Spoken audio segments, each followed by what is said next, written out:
You know, there were a lot of cannibal movies that came out in the late 70s and 80s in Italy for whatever reason. Cannibal Holocaust, Cannibal Pharaoh, etc. It's been a long time since I've seen Apocalypse, haven't seen Pharaoh. One of them that's just outright famous, I guess, for the blood, Cannibal Apocalypse. The horrors of war take on a whole new meaning for Vietnam vet Norman Hopper. Enter the Dragon's John Saxon, yes, whose quiet domestic life in Atlanta is shattered by the return of Charlie Bukowski, a something buddy who dredges up terrifying flashbacks of flesh-eating something bloodshed in the war-torn jungles. Now on the run from the law for taking a bite out of an unwilling victim, Charlie begs Norman to help him get out of town with another fellow veteran, Tom, Shaft's Tony King. Soon, the ragtag team of cannibals are fighting for their lives, spreading a deadly contagion uh, through the city before heading into the sewers for a gut-wrenching climax you soon won't forget.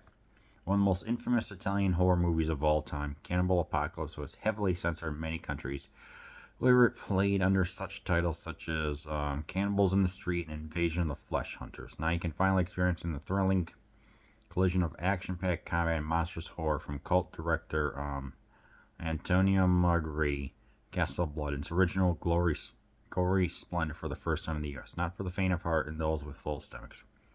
Yeah, this one is definitely a trip. It's one of those that, yes, I did enjoy this one. I gotta do the nitpick. Freaking subtitles. And yes, this was for CRTs in 2002, so I'll give it a pass because this was just such. It deals with PTSD that they may have. This is a it's John Saxon does all right. You're here more for the blood and everything, and you get that. You get that. You get a tense standoff. I mean, even in the beginning, when and there are two soldiers trapped inside like a Viet Cong placement for them that they can't escape.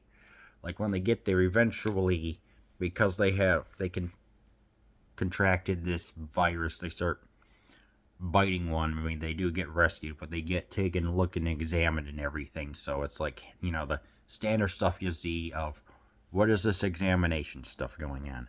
What is the it's like, are they experiencing PTSD? Like, what's really happening with them? And in here, I would say for, roughly, it's like this movie evolves in a way that's good. It evolves like, first of all, it's like, okay, we're going to have a guy with PTSD who's pretty much going to go to any mall that you would see in America, like a Sears or whatever, with all the tools and all the firearms and everything. And there's a rather tense scene where there's this biker gang, and one of them, Charlie, eliminates he krills one of them, and the other bikers are either fearful and the cops coming in, they try and get everything done. So what evolves from there is of them just like of the two of them being restrained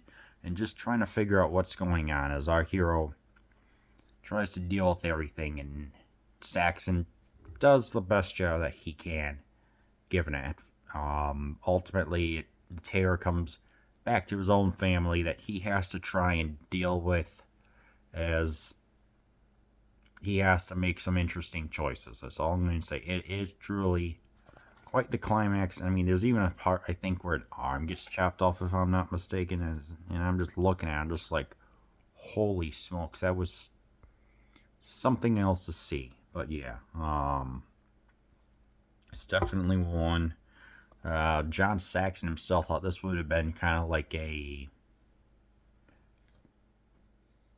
PTS, post-traumatic stress disorder themed vehicle to try and help out the veterans. But when he saw the film, he was like, oh crap. So at one point he considered walking out, but ultimately it did get made, and it was definitely very interesting to see. So yeah, all blood and everything.